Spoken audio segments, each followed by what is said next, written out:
എന്താണ് ഭക്തി? ഭക്തി ഭക്തി എന്ന് പറയുമ്പോൾ നമ്മൾ ആത്മാന്വേഷികളായിരിക്കുന്ന ഒരു വ്യക്തിയുടെ ആദ്യത്തെ ചവിട്ടുപടിയാണ് ഈ ഭക്തി. ആദ്യം ദേവത എന്താണെന്ന് മനസ്സിലാക്കണമല്ലോ. ഈ ദേവത തന്നെയാണോ ദൈവം? ദേവത എന്ന് പറയുന്നതും ദൈവം എന്ന് പറയുന്നതായിട്ടും രണ്ടും രണ്ട് കൺസെപ്റ്റാണ് ശരിക്കും. ആധ്യാത്മികതയും ഭക്തിയും രണ്ടും രണ്ട് തന്നെയാണോ? അല്ല, ആധ്യാത്മികതയും ഭക്തിയും രണ്ടാണോ എന്ന് ചോദിച്ചാൽ പാലിൽ നെയ്യ് ചേർന്നിട്ടുണ്ട് എന്നുള്ള പോലെയാ. പാലും നെയ്യും രണ്ടാണോ? അല്ല, അല്ല, പാലിൽ നിന്നാണ് അല്ലേ നെയ്യ് ഉണ്ടാവണം. യഥാർത്ഥ ഭക്തൻ ആരായിരിക്കും? താൻ വെറും ഒരു ടൂള് മാത്രം, ഇന്നത്തെ ഭാഷയിൽ പറയുമ്പോൾ താൻ വെറും ഒരു ടൂള് മാത്രമാണ് എന്ന് മനസ്സിനെ ചിന്തിച്ച് പ്രവർത്തിക്കാൻ കഴിയുന്നതാണ് യഥാർത്ഥ ഭക്തി. അവിടെയാണ് നമ്മൾ കുചേലനെ കാണുന്നത്, അവിടെയാണ് പൂന്താനത്തിനെ കാണുന്നത്. ഇന്ന് നമ്മളോടൊപ്പം ഉള്ളത് അജിത് വാസുദേവൻ നമ്പൂതിരിയാണ്. നമസ്കാരം സാർ. നമസ്കാരം സാർ. ആത്മീയമായിട്ട് ഒരുപാട് അറിവുകൾ സാറിനുണ്ട് എന്ന് നമ്മൾ തമ്മിൽ ഇരുന്ന് സംസാരിച്ചപ്പോൾ മനസ്സിലായി. എൻ്റെ ആദ്യത്തെ ചോദ്യം തന്നെ, എന്താണ് ഭക്തി? ഭക്തി എന്ന് പറയുമ്പോൾ നമ്മൾ ആത്മാന്വേഷികളായിരിക്കുന്ന ഒരു വ്യക്തിയുടെ ആദ്യത്തെ ചവിട്ടുപടിയാണ് ഈ ഭക്തി. നമുക്ക് ജീവിതത്തിൽ നമുക്ക് ഒരുപാട് ഡിഗ്രികൾ നേടണമെന്നുണ്ട്, ഒരുപാട് നമുക്ക് PG നേടണം, ഡോക്ടറേറ്റ് നേടണം എന്നുള്ള ആഗ്രഹങ്ങളുണ്ടെന്ന് കൂട്ടും. ആത്മാന്വേഷികളായിരിക്കുന്ന ഒരാൾക്ക് സന്യാസത്തിലേക്കായിരിക്കും കൂടുതൽ താല്പര്യം വരിക. അപ്പോൾ ഈ സന്യാസം സ്വീകരിക്കുക എന്ന് പറയുന്നത് ഇപ്പോൾ ശ്രീശങ്കര ഭഗവത്പാദരെ പോലെയൊക്കെ ജന്മനാൽ ഭക്തിക്ക് അപ്പുറത്ത് കിട്ടിയിരിക്കുന്ന ആളുകളുണ്ട്, വളരെ അപൂർവമായിട്ട്. അറിവുകൾ, ജ്ഞാനങ്ങൾ, പ്രപഞ്ചത്തെ പറ്റിയുള്ള ജ്ഞാനങ്ങൾ, പ്രകൃതിയെ പറ്റിയുള്ള ജ്ഞാനങ്ങളൊക്കെ നമ്മൾക്കത് ആർജിച്ചെടുക്കേണ്ടതായിട്ടുണ്ട്.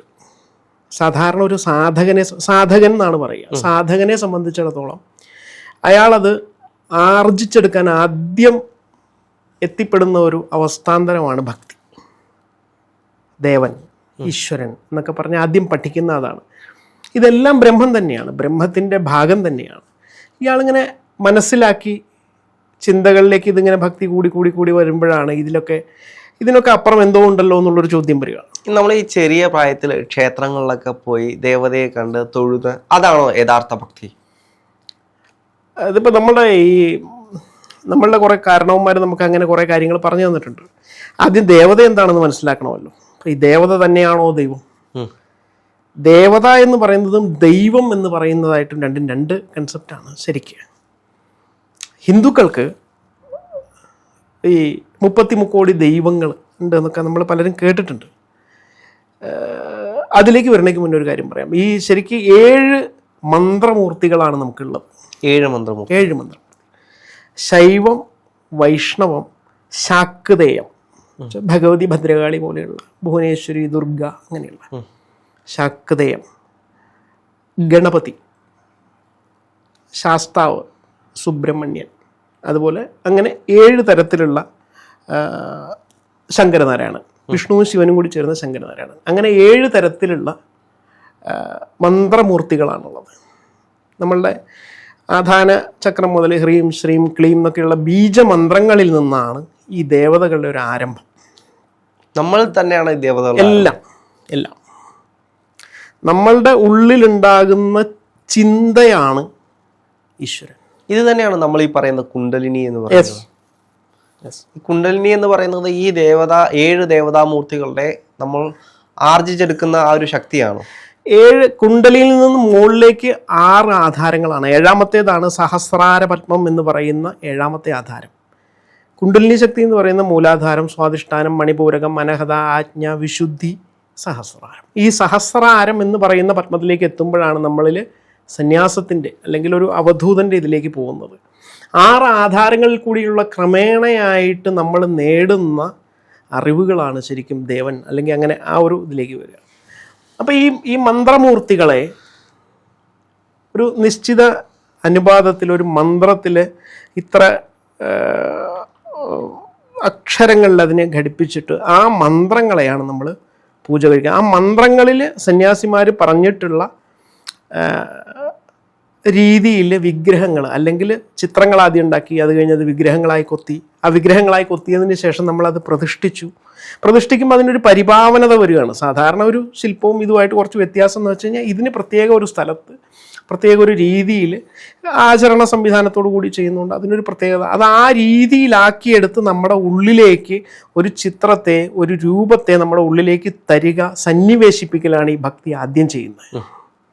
ഇപ്പം ശിവൻ ഞാൻ പറയുമ്പോൾ തന്നെ താങ്കളുടെ ഉള്ളിൽ ഒരു രൂപം വന്നിട്ടുണ്ടോ അല്ലേ? ഒരു ചന്ദ്രക്കല, സർപ്പം, ഒരു നാഗം അല്ലെ, ഒരു രുദ്രാക്ഷം, അതെ, ത്രിപുണ്ഡ്രകം, അതുപോലെ തന്നെ എന്താ പറയാ, നമ്മുടെ ഈ ഡമരു, ഒരു തൃശൂലം, ഒരു ഗംഗ വന്നു കഴിഞ്ഞു നമ്മുടെ അതിലേക്ക്. എങ്ങനെ കിട്ടി? പണ്ട് തൊട്ടേ നമ്മൾ ഓർത്ത് വെച്ചിട്ടുള്ള കണ്ടിട്ടുണ്ട്, ഈ ചിത്രം കണ്ടിട്ടുണ്ട്. ഇതിലേക്ക് ഞാൻ ചോദിക്കുകയാണ്, കരണ്ടിന്റെ രൂപം ഒന്ന് പറയൂ. ഇല്ല. പറ്റും. കാണുന്ന ബൾബ് കരണ്ടിന്റെ ഒരു രൂപമാണ്. ഈ കാണുന്ന ലൈറ്റ് ഒരു രൂപമാണ്. ആ കാണുന്ന ലൈറ്റ് ഒരു രൂപമാണ്. സീറ്റ്സ് ആർ, ഇതെല്ലാം ഒരു രൂപങ്ങൾ മാത്രമാണ്. ഇതിനുള്ളിൽ പ്രവർത്തിക്കുന്നതാണ് കരണ്ട്. ഇത് തന്നെയാണ് ഈ ശിവന്റെ ഉള്ളിൽ കാണുന്നതാണ് ബ്രഹ്മം. ആ ശിവനെയാണ് നമ്മൾ ആദ്യം മനസ്സിലാക്കുന്നത്. ആ ശിവനിൽ കൂടി ശിവന്റെ ഉള്ളിൽ എന്തെന്നുള്ളതിനെ പറ്റി ചിന്തിക്കുമ്പോഴാണ് നമ്മൾ ചിന്തകൾ മാറുമ്പോഴാണ് ശരിക്കും നമുക്ക് ആധ്യാത്മികതയിലേക്ക് നമ്മൾ പോകുന്നത്. അപ്പം നമ്മൾ ശിവൻ എന്ന് പറയുന്നത് ഭക്തിയും, ശിവനിൽ നിന്ന് നമുക്ക് ഇത് ഇത്രയേ ഉള്ളൂ, ഇതിനപ്പുറത്തേക്ക് എന്തോ ഉണ്ട് എന്ന് പറയുന്നതിനെ നമ്മൾ ആധ്യാത്മികതയുടെ അടുത്ത ചവിട്ടുപടിയാക്കിയിട്ട് വെക്കാം. ആധ്യാത്മികതയും ഭക്തിയും രണ്ടും രണ്ട് തന്നെയാണ്. അല്ല, ആധ്യാത്മികതയും ഭക്തിയും രണ്ടാണോന്ന് ചോദിച്ചാൽ പാലിൽ നെയ്യ് ചേർന്നിട്ടുണ്ട് എന്നുള്ള പോലെയാ. പാലും നെയ്യും രണ്ടാണോ?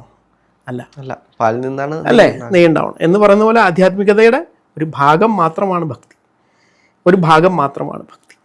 ആ ഭക്തിക്ക് വേണ്ടിയിട്ട് നമ്മൾ ജീവിതം മുഴുവനും ഒഴിഞ്ഞു വെച്ച് ആ ഭക്തി തന്നെയാണ് ഈശ്വരൻ എന്ന് ചിന്തിക്കുന്നതാണ് ചിന്തകളുടെ കുഴപ്പം. നമ്മൾ ആരെയും മൂഢൻ എന്ന് പറയാൻ പാടില്ല, ആരെയും ബുദ്ധി ഇല്ലാത്തവൻ എന്ന് പറയാൻ പാടില്ല. കാരണം എന്തുകൊണ്ടാണ്? നമുക്ക് ബുദ്ധി ഉണ്ടോ ഇല്ല എന്നുള്ളവരെ നമുക്ക് തന്നെ അറിയില്ല. അപ്പം അതുകൊണ്ട് ആരും മൂഢരല്ല, അവർക്ക് അത്രേ ചിന്തിക്കാൻ പറ്റുന്നുള്ളൂ. അതാണ് അതിൻ്റെ അവസ്ഥ. അടുത്ത തലത്തിലേക്ക് ചിന്തിച്ച് പോകണമെങ്കിൽ അവർക്ക് അതിൻ്റെ അനുഭവങ്ങൾ വരണം, അല്ലെങ്കിൽ ചിന്തകൾക്ക് അത്രയ്ക്ക് തീക്ഷ്ണത വരണം. നമ്മളിരിക്കുന്ന കസേരയ്ക്ക് ഒരു ഭാരം താങ്ങാനുള്ള കഴിവുണ്ട്.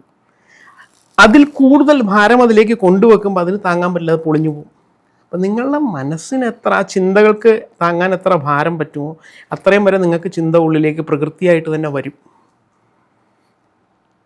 അപ്പം അതങ്ങനെ വരുമ്പോഴാണ് നമ്മൾ ഇതിൻ്റെ മുകളിലെന്ന് നമ്മൾ ചിന്തിക്കുന്നത്. അങ്ങനെ ഭക്തിയായിട്ട് നിൽക്കുമ്പോഴാണ് അതിനൊരു ആലയം, ഒരു ദേവൻ വേണമെങ്കിൽ അതിനൊരു ആലയം, അതിനെന്താണ് അടിസ്ഥാനം? അപ്പോൾ അതിൻ്റെ അടിസ്ഥാനത്തിനാണ് നമ്മൾ ക്ഷേത്രങ്ങൾ നിർമ്മിക്കുന്നത്. ക്ഷേത്രങ്ങൾ നിർമ്മിക്കുമ്പോൾ അതിന് കണക്കുണ്ട്. യജമാനൻ, സ്ഥപതി, സൂത്രഗ്രാഹി, തക്ഷകൻ, വർദ്ധകി, ഇങ്ങനെ 5 തരത്തിലുള്ള ആളുകളാണ് ശരിക്കും ഏതൊരു നിർമ്മിതിക്കും കാരണമായി തീരുന്നത്. വിശേഷം എന്തിനു വേണ്ടിയിട്ടാണ് ഈ 5 പേർ? 5 പേര് അഥർവവേദത്തിന്റെ ഒരു വേദമായ സ്ഥപത്യവേദം കൈകാര്യം ചെയ്യുന്നവരാണ് സ്ഥപതി. അദ്ദേഹമാണ് ഇതിന്റെ കണക്കിനെ പറ്റി കൃത്യമായിട്ട് അറിയുന്നത്. ഇവിടെ ഒരു എഞ്ചിനീയർ ഉണ്ടാവും. ഇപ്പൊ ഈ ഒരു റൂം വെച്ചിരിക്കുന്നത് എഞ്ചിനീയർ ആണ് സ്ഥപതി എന്ന് പറയാം, ആധുനിക ഭാഷയിൽ പറയാം. യജമാനൻ എന്ന് പറയുന്നത് ഈ കെട്ടിടത്തിന് ഒരു ഉടമസ്ഥൻ ഉണ്ടാവും. ഉടമസ്ഥനെ കൊണ്ട് ഇത് ഉണ്ടാക്കാൻ പറ്റില്ലല്ലോ, ഇല്ല, കണക്കറിയാം. അയാൾ എഞ്ചിനീയർ എല്ലാം വരച്ചു തരികയുള്ളൂ. ആരാണ് ഇത് ഉണ്ടാക്കി വെക്കുന്നത്? അയാൾ തക്ഷകനാണ്. വർദ്ധിപ്പിക്കുന്ന ആൾ വർദ്ധകനാണ്. അയാളുടെ കൂടെ സഹായിയായിട്ടുള്ളത് വർദ്ധിപ്പിക്കുകയെന്ന് വെച്ച് കഴിഞ്ഞാൽ, വർദ്ധിപ്പിക്കുക വെച്ചാൽ ഇതിൻ്റെ ഇപ്പോൾ ഒരു ഷീറ്റ് വെച്ച് അതിൻ്റെ മുകളിലൊരു കല്ല് വെച്ച് അതിൻ്റെ മുകളിലൊരു കല്ല് വെച്ച് പിന്നെ ഓട് പാകി അതിങ്ങനെ മുകളിലേക്ക് കൊണ്ടുവരുന്ന ആൾ വർദ്ധകിയാണ്. സമൂഹത്തിലെ 5 വിഭാഗങ്ങളാണ്. അതിൽ യജമാനൻ്റെ ശരീരമാണ് ഒരു ക്ഷേത്രത്തിൻ്റെ അടിസ്ഥാന കണക്കായിട്ട് എടുക്കാറുള്ള ഒരു കാലഘട്ടത്തിൽ. അത് പിന്നെ കോൽക്കണക്കാണ്, ദണ്ഡ്, അങ്ങനെ കണക്കുകളിലേക്ക് മാറ്റാറുണ്ട്. അപ്പോൾ എന്തൊക്കെ പറഞ്ഞാലും ഈ ക്ഷേത്രം എന്ന് പറയുന്നത് നിർമ്മിക്കുന്നത് ഒരു മനുഷ്യൻ എങ്ങനെയാണോ കിടക്കുന്നത് അതനുസരിച്ചിട്ടാണ്. മുഖം, അതുപോലെ കഴുത്ത്, ഹൃദയം, വയറ്, പൊക്കിൾക്കൊടി, ലിംഗം, ജാനുദ്വയം, 2 കാലിൻ്റെ മുട്ടുകൾ, പാദദ്വയം, അത് രണ്ടും ഇങ്ങനെ നിവർന്ന് കിടക്കുന്ന ഒരു രീതിയിലാണ് ക്ഷേത്രം നിർമ്മിക്കുന്നത്. അതുകൊണ്ട് തന്നെ ഇതിനെ സ്ഥൂല ശരീരമായിട്ടാണ് നമ്മൾ ക്ഷേത്രത്തിനെ കാണുന്നത്. സ്ഥൂല ശരീരം. സൂക്ഷ്മ ശരീരമുണ്ട്. സൂക്ഷ്മ ശരീരം എന്ന് പറയുന്നത് ആധാരശില. നമ്മൾ കല്ലിടുമല്ലോ, ആ കല്ലിടുന്നത് തൊട്ട് മുകളിലേക്ക് വെക്കുന്ന ആധാരശില, കൂർമ്മം, ദികുംബം, നപുംസകശില എന്ന് പറഞ്ഞാൽ 6 കാര്യങ്ങൾ. അതിൻ്റെ മുകളിൽ പത്മം, സഹസ്രാര പത്മത്തിൻ്റെ മുകളിലാണ് പീഠം, ആ പീഠത്തിൻ്റെ മുകളിലാണ് വിഗ്രഹം. വിഗ്രഹം എന്ന് പറയുന്നിടത്ത് എത്തുമ്പോൾ നമ്മൾ ആദ്യം പറഞ്ഞ സ്ഥലത്തെത്തി. ഭക്തി കഴിഞ്ഞു. നമ്മൾ ആ സാധകൻ എന്ന് പറയുന്നത് സന്യാസി എന്ന് പറയുന്ന ലെവലിലേക്ക് മാറി.